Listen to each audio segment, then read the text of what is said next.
And welcome to On with K. And you are on with K. I know I haven't been doing that many videos, but I'm gonna be more consistent. Um, Today we're gonna discuss the music industry and why you're not reaching a level of success that you want. First of all, you have to map out what do you want to do as an artist? What do you consider success?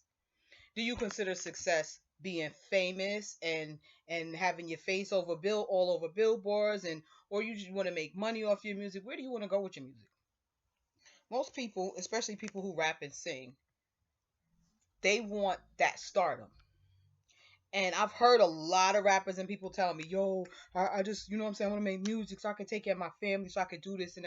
And a lot of them is just jumping on it. Okay, I'm going to be a musician. Some people blow up having no skills, and some people blow up based off of who they know and what they know. I recently had someone come to me and say, you know, you it was a family member actually. He wanted me to listen to something that his stepson did. And he's like, if you live in New York, you know a few people, you touch elbows with people, you know some important people. I don't know that many important people, but I know a few people. So he passed the music to me, and I listened to it. I gave it a listen, and it's a young guy. He's about 19 or 20 something. So I listened to the music. The music wasn't bad. The music was cool. I found myself vibing to it and bopping to it. But when I sent back my critique on it, I had to be honest. And my critique was basically the music is good, the sound is good, but it's nothing different than what it is, than what's out there in the industry. People have this false misconception that if I do what they're doing, or if I sound like this person, it's gonna bring notice to me and it's gonna blow me up. This is the thing. It can have a negative effect or it can have a positive effect. And it also depends on what, like I said, marketing is a big thing, publishing is a big thing. That's how your career, people notice you and people know about you through publishing and marketing. So when people sit up there and they talk about like Cardi B, let's take Cardi B for instance. Now, people feel like Cardi B is she doesn't write her rhymes. No one cares. The only people who care about whether Cardi B writes her own rhymes is those artists that's sitting there writing them. Like Nicki Minaj, for instance, she keeps stressing the fact that Cardi B don't write her rhymes. Like I said, nobody cares. But an artist is gonna care about that, and they're gonna feel some type of way because they're gonna feel like, yo, I've been sitting in this booth writing, going hard, to get where I am. And I get it into a sense, but it is what it is. It's the game. I'm writing my living. I'm putting my all into this. And here's this person come getting songs thrown at them and they making all this money. That's excellent publishing. Excellent publishing. And Cardi got that because they saw something in Cardi. They saw a superstar. And they said, and that's sometimes how people are made like that. They're like, yo, I see star power. When it comes to Cardi B, I think that Cardi B people, I'm gonna give my honest opinion about Cardi B in the rap game. I don't really see that much longevity for her. I see her making a lot of money in the industry, but I don't see longevity like Nicki, because Nicki to me is a true artist. But do I see longevity for Cardi B's career? Absolutely. I see big things for her. I see music, beyond music, movies. I just see a lot for Cardi B because she has that personality. She's funny, she's pretty, she's very marketable, and she's real. Like it's nothing. She doesn't sugarcoat anything. She's real. And so they saw that and they said, you know what? We're gonna make her into a star. And they did just that. I'm sad that Self didn't see that. I don't know if he saw it or not, but somebody did. And they said, listen, I'm going to make her a star. And it happens like that sometimes. Sometimes they see an artist and be like, you know what? Doesn't matter that this person doesn't write their own rhymes. It doesn't. We will give them music and blow them up. And this is how writers come in the mix a lot of the times. A lot of people have writers for them. And people don't even know that. Like Drake. Drake has writers. They even said Drake has writers. But the thing is, nobody cares that nobody's sitting there saying, oh my God, Drake didn't write this. This is a hot song, but he didn't. No one cares. And that's what they're able to do. They're publishing and marketing and the forces behind them. And that's the thing. You have to stand out. Everybody's not going to have the same path. Everybody's not going to have the same journey. Everybody's not going to get on the same. So if you want to get on, you have to stand out and be different. When you come into a room and everybody's dressed in black and somebody in the crowd has red, guess where your eyes are going to go? To that person in red, because everybody else in the audience has this, even though they got different outfits on, and everybody's in black. So you can't really distinguish from what's what because everybody has on all the same color. So the first person you're going to look at is the person in the red because that's what caught your eye. That's the same thing with music. It's what catches your ear, what catches your eye. Back in the days, RNAs used to listen to music, and you know what I'm saying? A lot of the time, and they always say when they put on the music, 30 seconds into it, um, if they hasn't caught them, it's a wrap. Tape to the side. Nobody has time to do all of that, to listen to full albums and stuff. And that's when people who you know and what you know comes into play. That's why networking is important. You might have some dope music, and somebody says, you know what? My friend is this person, so and so in the industry. Let me pass this along. If that's a person I know and I'm talking to them and we're cool, they gonna listen to it. They may not sign them because it's business, but they might give it a listen, and that listen could turn into something more. That's why it's important to not burn bridges, network, and try to meet people, network if you're serious about your career. This video is not gonna be that long. I'm just gonna try to address a few things so that you can understand where I'm coming. And this is speaking from a marketing point of view because I get busy with marketing. So this is speaking from a marketing point of view and such. So where was I at with that? Oh, publishing and marketing. So a lot of the times I've seen people say they'll see an artist and the artist, like, the song is not, like, the lyrics are just ugh, but the song is catchy and people are dancing and are loving it. One hit wonders. People still, I don't even know if nowadays record labels don't even have to have A&R sit and sign people. Are people even getting signed anymore? You go on YouTube and you see people with you see all kind of music. You see so much different stuff out there, but you want to stand out. Example: Eminem. When Eminem came out, not only he stood out because he was a white boy, he stood out also because the content of his lyrics, the content of what he's saying, the way he said it. It was like, oh shoot, if he was just a regular white boy, he came out wasn't saying that, nobody would pay him no mind. If or he was trying to be so thugged, like, you have to stand out, and he stood out.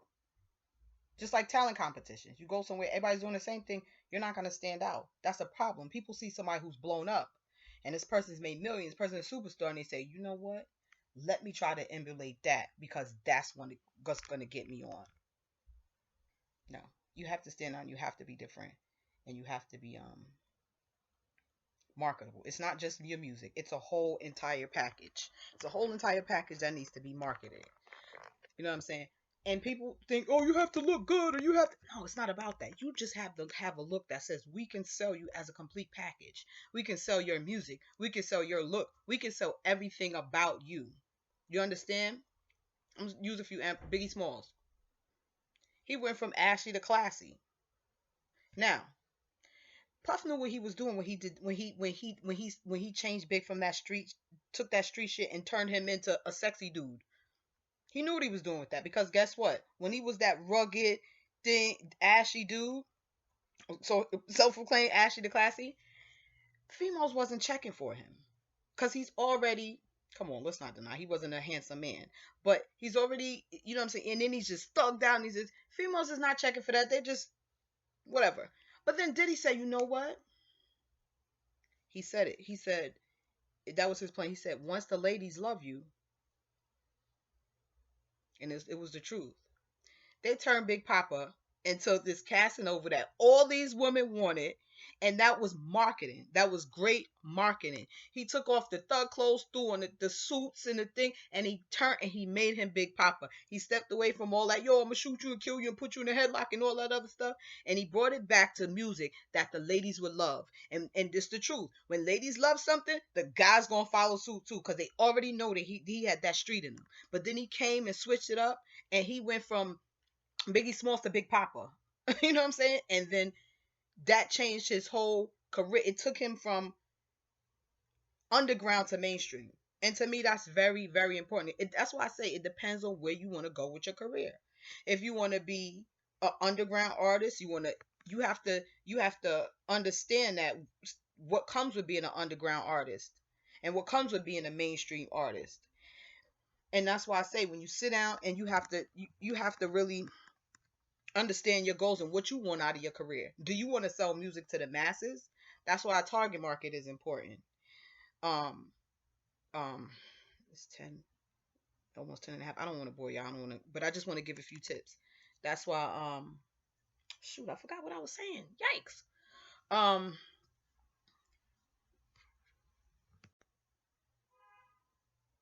yeah, I'm sorry, I got a little stumped there for a second. But when I was in college, I went to Howard University, and I went to Howard University for business marketing, to be exact. Um, and I would always sit in class, and I knew when I wanted to do clothes, and I wanted to have my own business and do all this stuff. And yes, I did all of that stuff because that's what I wanted to do. Went to school for marketing so I can learn how to market music, business, clothing, all that other stuff. So I realized, yeah, I'm losing my train of thought, so I have to get something to drink. Anyway,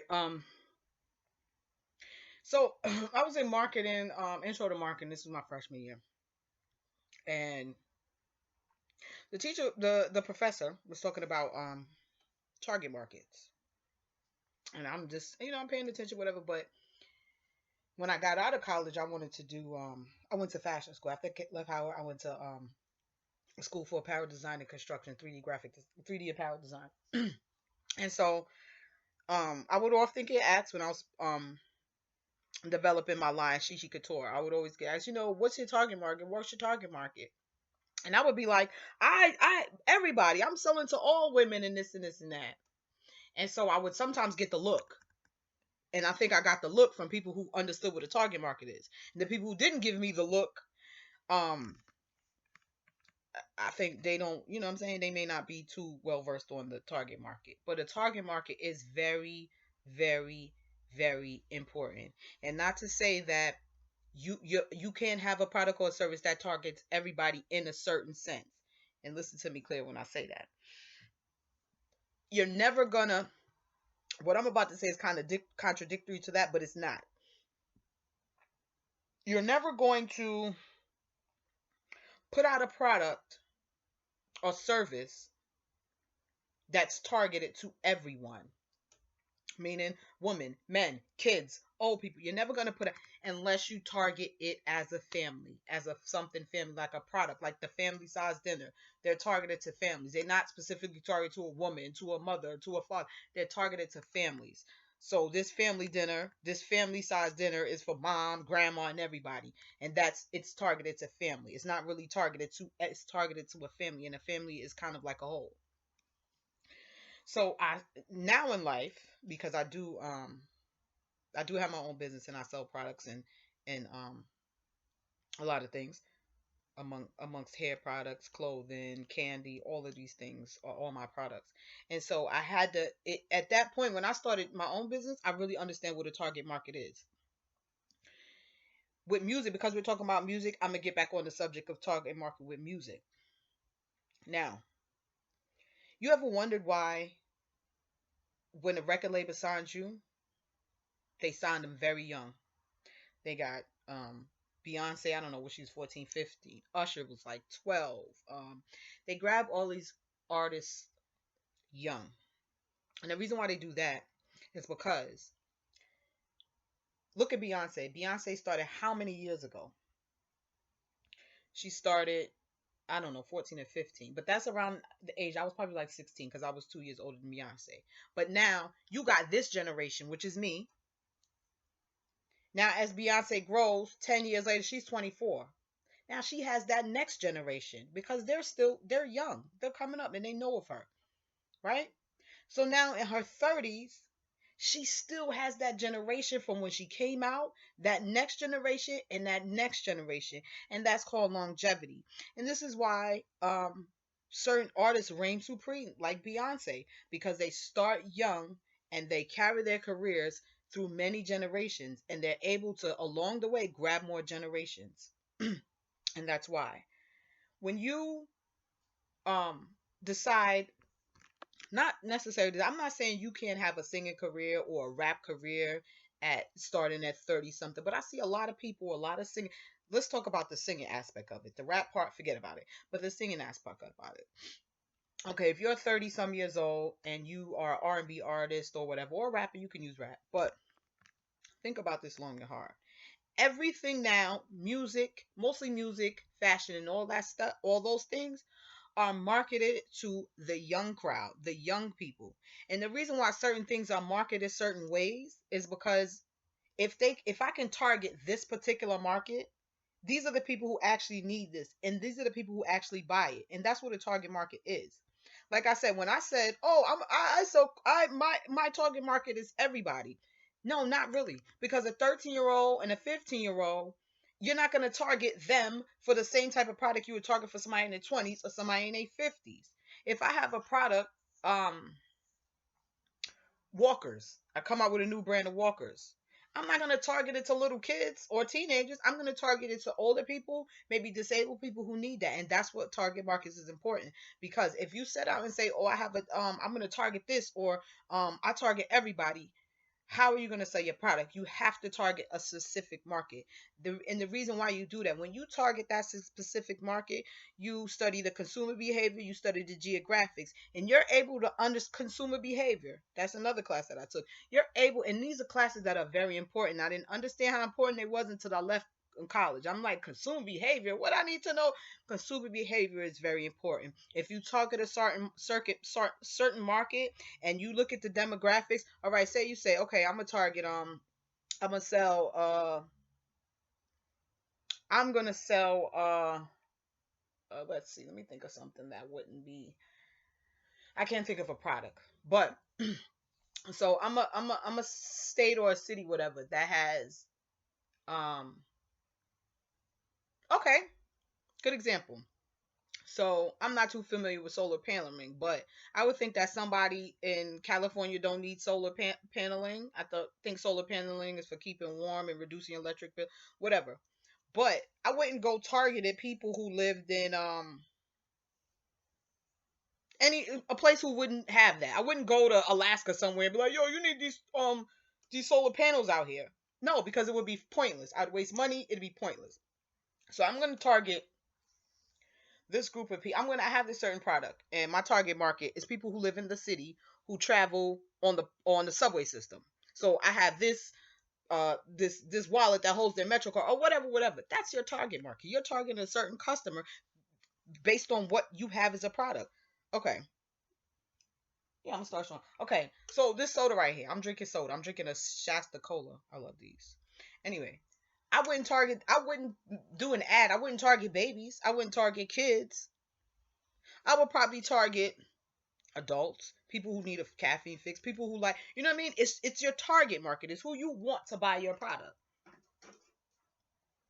I wouldn't try to sell pet supplies to a person who didn't have pets. Would that make any sense? Oh, that's a perfect example. I have pets. I love them. And I have this new product out on the market, and it's for pets. I'm not gonna go target it to people without pets. My target market is people with pets. I'm not gonna target to people who like pets, because guess what? If they don't have a pet, me showing this product ain't gonna make them go get a pet. I'm going to target to people who have pets, pet owners, maybe pet stores, depending on what it is, and that's what your target market is. So when you a product, a service, your music is your product. If you putting out there, you're okay. You 35 years old or whatever, and you're a singer. Now, if you haven't been on that whole time at 35 years old, where are you gonna go with this music? Do you want to make money off of it? I know a guy who goes around and performs. He's a little bit older, like a year older than me. He goes around and performs, and he does shows everywhere. And he's he's part of a band. He does old school. That's his. That's what he does. You know what I'm saying? That's his, and that's what he wants to do. That's what That's what he's doing. You have to establish where you want to go with your music, with your art, because at 40 years old, he understands that. Well, I don't know if he understands, but I'm just saying he makes his money. He does his shows. That's how he lives. But then you have people out there that's 30 some years old, 40 years old, and still think they're gonna blow up and be a superstar in the industry. Nobody's saying you can't sell your music, but being a superstardom at 40 years old, I'm not knocking nobody hustle, but I'm just telling you when it comes to publishing and marketing, you just coming in the industry um at a certain age, who is your target market? You're gonna say, well, people my age, right? But how much music do you see out there on the radio that's being targeted to our age group? None. Everything you hear on the radio is being targeted to the youth. And this is why, and it's very influential because they're youth. And they have the most disposable income. People that's, I can't remember the age, 16 to 22 or something. Basically, they have the most disposable income. And if you guys aren't familiar with the term of disposable income is income that, like, if I'm a teenager and I work at Foot Locker after school and I don't pay any bills, disposable income, meaning do what you want with it. It's they have more income that they could blow on certain things because they don't have to worry about bills. They don't have to worry about all these things, and you know what I'm saying? So that's disposable income. And they have the most disposable income. And this is why people target them the most. Most teenagers, and some teenagers don't make good decisions. They could work and bring home a $200 paycheck and will still go buy a pair of $175 sneakers and leave themselves $25 for the week. That's disposable income. And that's why these companies market to them certain things to them because they know they'll buy it. Now, a working mother, certain things might be not a working family or working parents may not be targeted to them because they got bills to pay. Little kids don't have no jobs. 3 years old, they don't have no jobs. But guess what? If guess what I'm marketing to? The parents. They're low key marketing to the kids by showing these pictures and showing these advertisements. Oh my God, the kids see it and they want it. But it's really marketed to the parents because the parents are they're buying it. So that's one thing I wanted to point out. So when you see that big celebrity going out there, that big rapper, and you want to be just like him, and you start emulating his music, you're not gonna get the same push that he got. There's a record label, there's publishing behind, there's marketing, there's money behind those artists. You think like Cardi B, there's money behind her. You think she's an investment. You think I'm gonna put all this money into and not get nothing out of it? They're not stupid. They know what can make money and cannot make them money. That's why a lot of people ain't on. That's why when you hear people rhyming and spitting and doing all and singing, you be like, they need a record deal. Oh, sign them to do what? Sign them to do what? Now, I'm not saying that as a negative thing or trying to be negative, but really, the company knows that you can spit hot bars all day. If I can't sell an album, if you can't make song, you could be a hot rapper all day. If you can't make music, then what do I need you for? And then some of these labels is like, I'm not investing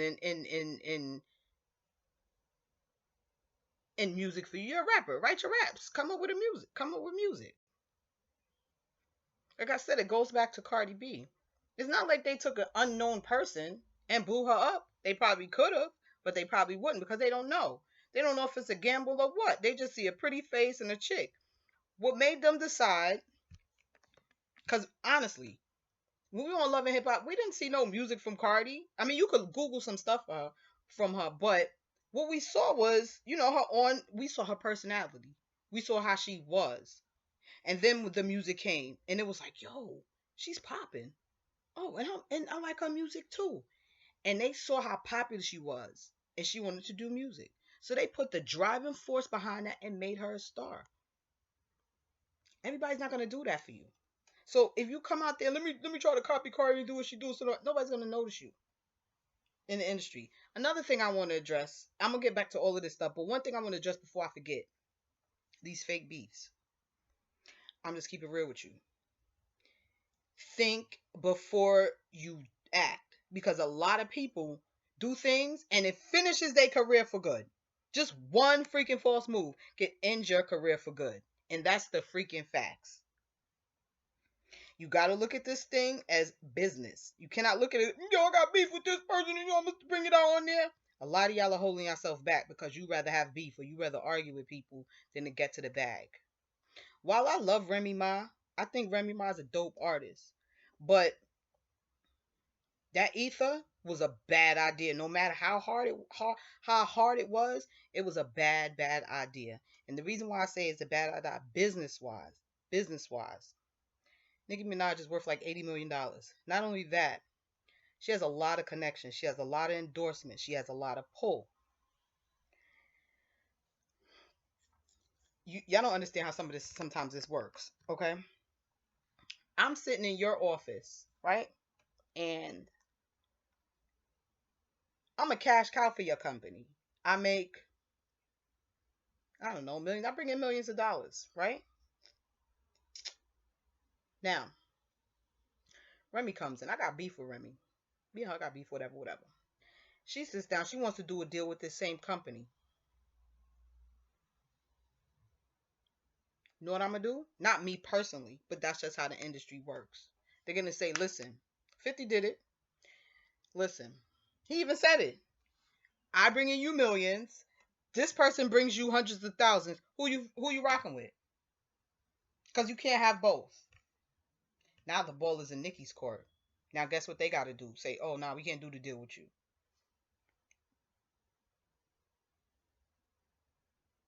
Now think about if you had said, "You know what? We ain't got no beef. Let's collab on the song. Even if you don't, let's do this." Guess how much further you would have been.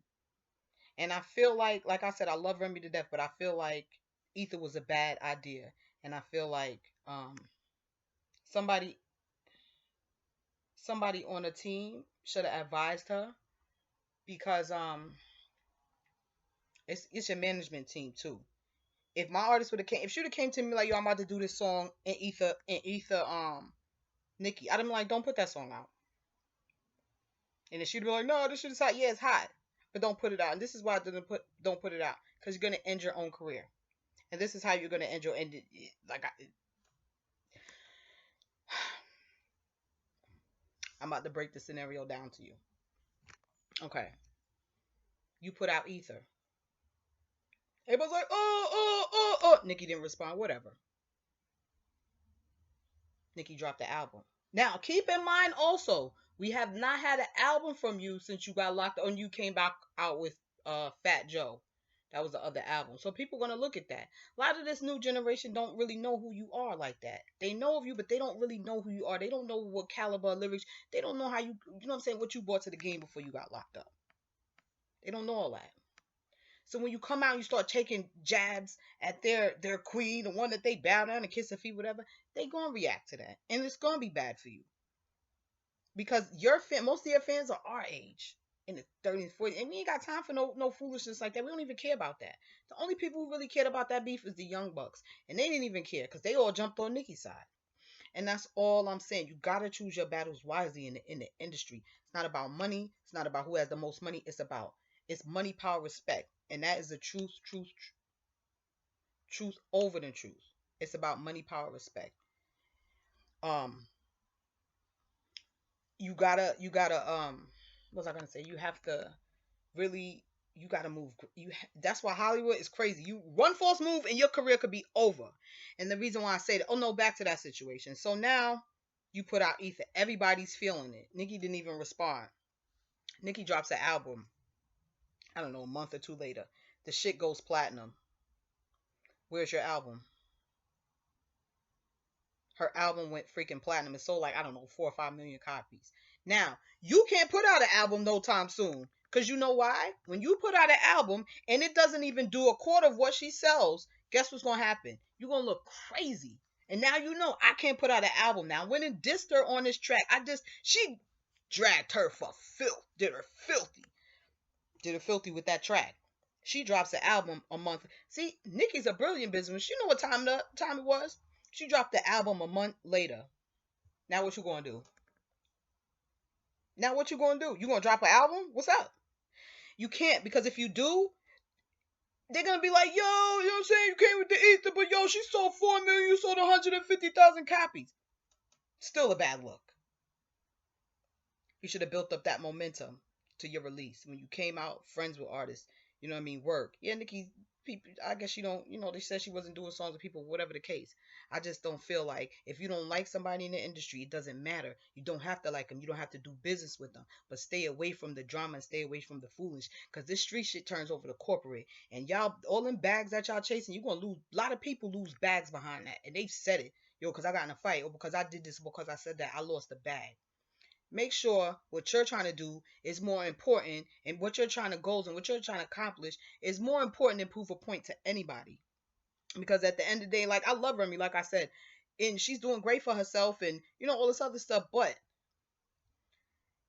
we wanted her back so bad in the industry. We wanted her back so bad. We wanted an album, we wanted music, because her and Pat together, it's the truth. The music is dope. But you dissed somebody in the industry mad hard, and I think that could have burned a lot of bridges. Cause come on, Nicki, she, you know what I'm saying? It's can't do that. Just ignore people. You got beef with them, don't respond, and that's this thing. So this video is kind of long, but I'll probably do a follow up on this video. If you have any questions, you can leave a comment in the comment box. Any questions, because people do come to me for marketing advice, for marketing strategy. Yeah, like I said, so if you have any questions, you can leave a comment in the description box, and I'll try to answer it as best I can. Um, and if you're a music, just keep pushing, keep doing your thing. You can make it happen. But listen to the things that I was saying in this video, because it's really important. Be you, be creative, be different. Don't be afraid to be different. That's what's wrong with people. Different is better. Different gets you noticed. Okay, even if somebody notices your music and they don't like it, they noticed you. Think about that. Think about when I said you come into a room and it's 100 people in there with black on, and one person wearing red. Your eyes will automatically go to them. Same thing with music. You put in a whole bunch of it's automatically gonna go to what is more appealing, what is different. So thank you for tuning in with Kay. You're on with Kay, and I'll probably really do a follow up to this video, because there's a lot of stuff I didn't get to say yet. I mean, a lot of stuff that I didn't get to say in this video that I want to address more with the whole marketing industry.